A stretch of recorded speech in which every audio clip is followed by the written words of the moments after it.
السلام علیکم ورحمۃ اللہ وبرکاتہ۔ تفسیر سیرۃ الجنان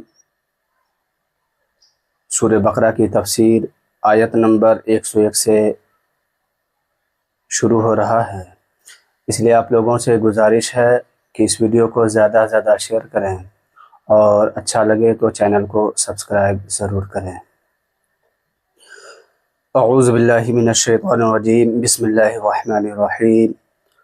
وَلَمَّا جَاءَهُمْ رَسُولٌ مِّنْ عِندِ اللَّهِ مُصَدِّقٌ لِّمَا مَعَهُمْ نَبَذَ فَرِيقٌ مِّنَ الَّذِينَ أُوتُوا الْكِتَابَ كِتَابَ اللَّهِ وَرَاءَ ظُهُورِهِمْ كَأَنَّهُمْ لَا يَعْلَمُونَ۔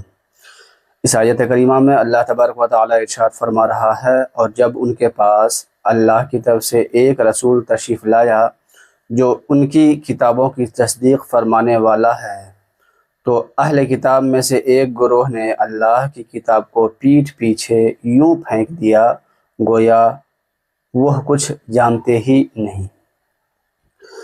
جاءہم رسول، ان کے پاس رسول آیا۔ یہاں رسول سے مراد سرکار دو عالم صلی اللہ تعالی علیہ وسلم ہیں، اور چونکہ آپ صلی اللہ علیہ وسلم توریت، زبور وغیرہ کی تصدیق فرماتے تھے، اور خود ان کی کتابوں میں بھی حضور پر نور صلی اللہ تعالی وسلم کی تشریف آوری کی بشارت اور آپ صلی اللہ علیہ وسلم کے اوصاف و احوال کا بیان تھا، اس لیے حضور انور صلی اللہ تعالی وسلم کی تشریف آوری اور آپ صلی اللہ تعالی علیہ وسلم کے وجود مبارک ہی ان کتابوں کی تصدیق ہے، لہٰذا اس بات کا تقاضا تو یہ تھا کہ حضور اکرم صلی اللہ تعالی وسلم کی آمد پر اہل کتاب کا ایمان اپنی کتابوں کے ساتھ اور زیادہ پختہ ہوتا، مگر اس کے برعکس انہوں نے اپنی کتابوں کے ساتھ بھی کفر کیا۔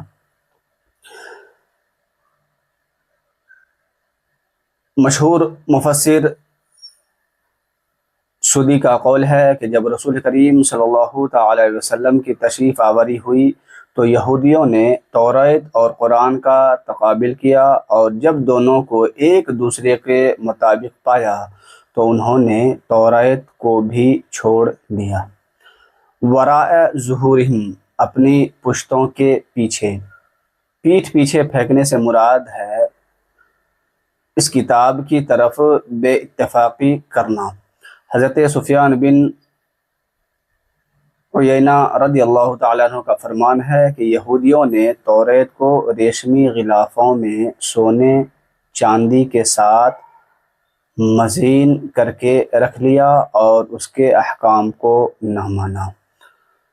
اسے معلوم ہوا کہ اللہ تعالیٰ کی کتاب پر عمل نہ کرنا اسے پیٹھ پیچھے پھینکنے کے مترادف ہے، اگرچہ اسے روز پڑھے اور اچھے کپڑوں میں لپیٹ کر رکھے، جیسے یہودی توریت کی بہت تعظیم کرتے تھے، مگر حضور پر نور صلی اللہ تعالی وسلم پر ایمان نہ لائے تو اس پر عمل نہ کیا گیا، گویا اسے پس پشت ڈال دیا۔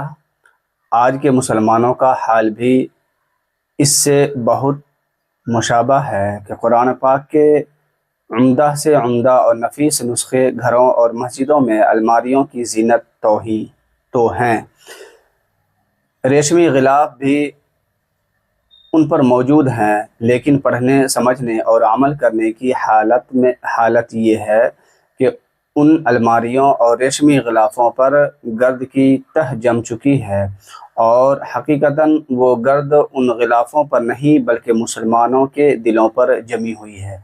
آج کہاں ہیں وہ مسلمان جنہیں قرآن کے حلال و حرام کا علم ہو، جنہیں اسلامی اخلاق کا پتہ ہو، جن کے دل پر اللہ تعالیٰ کی آیات سن کر ڈر جاتے ہوں اور ان کے اعضاء اللہ تعالیٰ کے خوف سے کانپ اٹھتے ہوں، جن کے دل و دماغ پر قرآن کے انوار چھائے ہوئے ہوں۔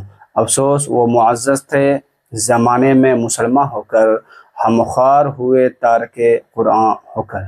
اس آیت سے اشارتاً معلوم ہوا کہ قرآن شریف کی طرف پیٹھ نہیں کرنی چاہیے، کہ یہ بے رخی اور بے توجہی کی علامت ہے، اور یہ بھی معلوم ہوا کہ بے عمل آدمی جاہل کی طرح ہوتا ہے بلکہ اس سے بھی بدتر ہوتا ہے۔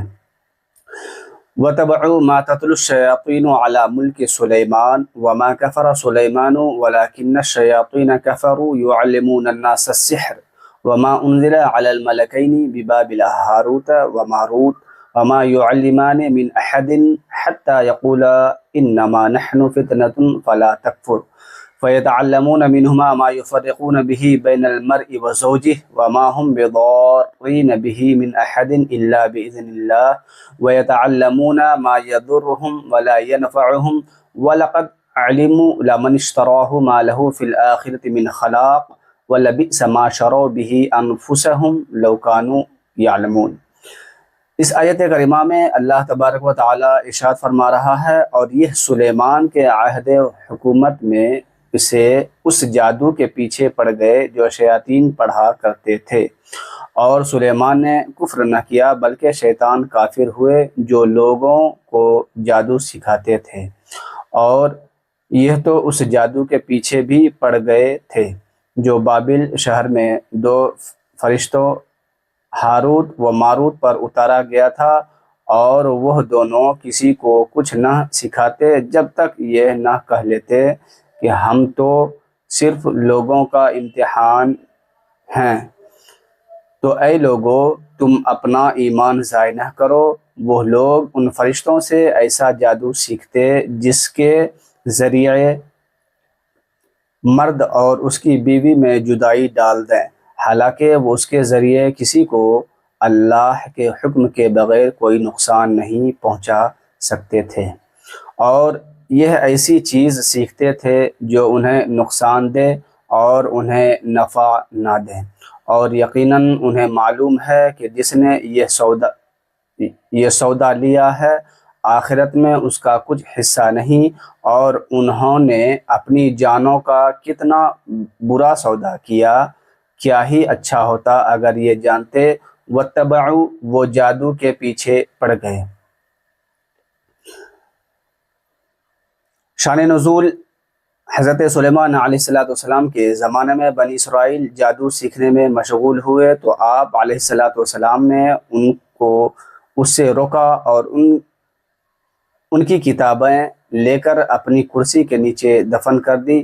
حضرت سلیمان علیہ السلام کی وفات کے بعد شیاطین نے وہ کتابیں نکال کر لوگوں سے کہا کہ حضرت سلیمان علیہ السلام اس کے زور سے سلطنت کرتے تھے۔ بنی اسرائیل کے نیک لوگوں اور علماء نے تو اس کا انکار کیا، لیکن ان کے جاہل لوگ جادو کو حضرت سلیمان علیہ السلام کا علم مان کر اس کے سیکھنے پر ٹوٹ پڑے۔ انبیاء کرام علیہ السلام کی کتابیں چھوڑ دیں اور حضرت سلیمان علیہ السلام پر ملامت شروع کی۔ ہمارے آقا محمد مصطفیٰ صلی اللہ تعالی وسلم کے زمانے تک یہی حال رہا، اور اللہ تعالیٰ نے حضور اقدس صلی اللہ علیہ وسلم کے ذریعے حضرت سلیمان علیہ السلام کی جادو سے برات کا اظہار فرمایا۔ وما کفر سلیمان، اور سلیمان نے کفر نہ کیا۔ اس آیت سے معلوم ہوا کہ پیغمبروں سے دشمنوں کے الزام دور کرنا اللہ تعالیٰ کی سنت ہے، جیسا کہ لوگوں نے حضرت سلیمان علیہ السلام پر جادوگری کی تہمت لگائی، اور اللہ تعالیٰ نے اس آیت میں اس تہمت کو دور فرمایا۔ نیز یہ بھی معلوم ہوا کہ جادو کرنا بھی کفر بھی ہوتا ہے، اور جبکہ اس میں کفریہ الفاظ ہوں۔ اس سے معلوم ہوا کہ جادو کرنا بھی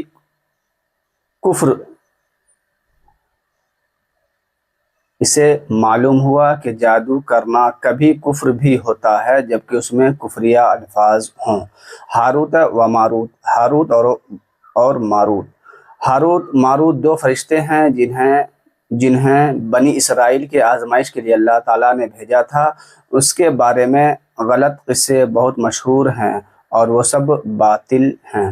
اعلیٰ حضرت امام احمد رضا علیہ رحمت و رضوان نے ہاروت اور ماروت کے بارے میں جو کلام فرمایا ہے اس کا خلاصہ یہ ہے کہ ہاروت اور ماروت کا واقعہ جس طرح عوام میں مشہور ہے، ائمہ کرام اس کا شدید اور سخت انکار کرتے ہیں۔ اس کی تفصیل شفا شریف اور اس کی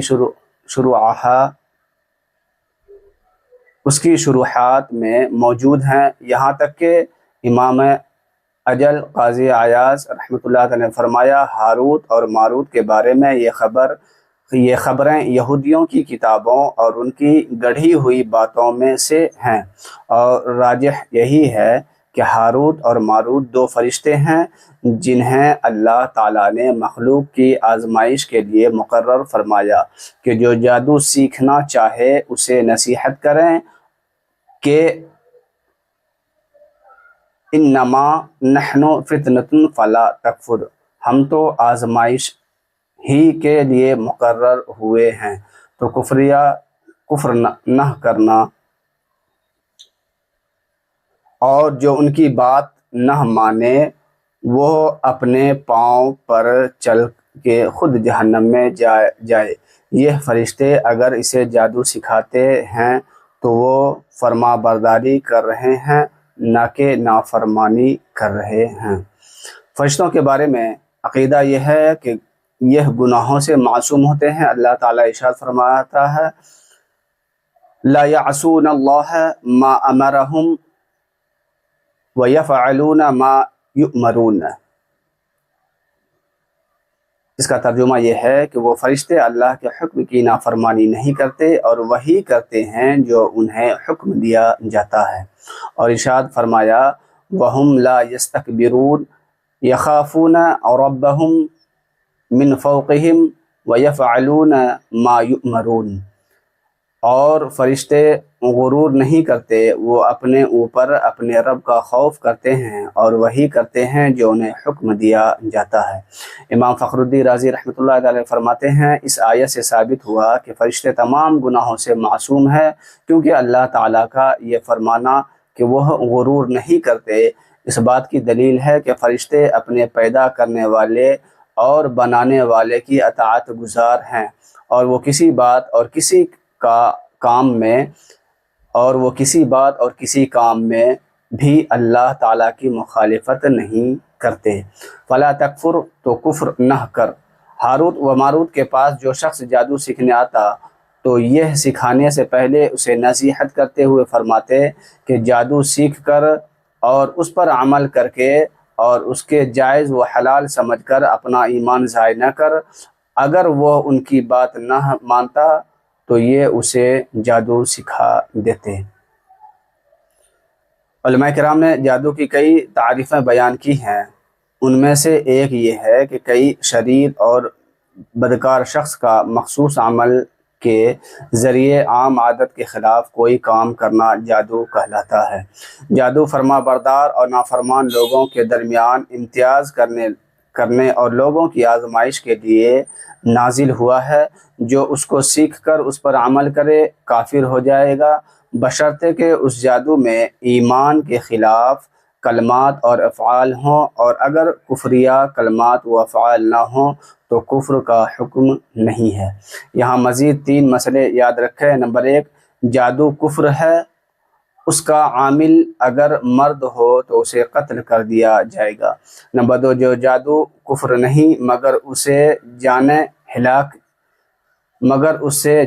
ہلاک کی جاتی ہیں تو اس کا عامل ڈاکو کے حکم میں ہے، مرد ہو یا عورت، یعنی اس کی سزا بھی قتل ہے۔ نمبر 3، اگر جادوگر توبہ کرے تو اس کی توبہ قبول ہے۔ احادیث میں جادو کی بہت مذمت کی گئی ہے، چنانچہ حضرت عثمان بن ابی عاص رضی اللہ تعالیٰ عنہ فرماتے ہیں میں نے حضور پر نور صلی اللہ تعالیٰ علیہ وسلم کو ارشاد فرماتے سنا، اللہ تعالیٰ کے نبی حضرت داؤد علیہ السلام رات کی ایک گھڑی اپنے گھر والوں کو بیدار کرتے اور ارشاد فرماتے اے آل داؤد اٹھو اور نماز پڑھو، کیونکہ اس گھڑی اللہ تعالیٰ جادوگر اور ناحق ٹیکس لینے والوں کے علاوہ ہر ایک کی دعا قبول فرماتا ہے۔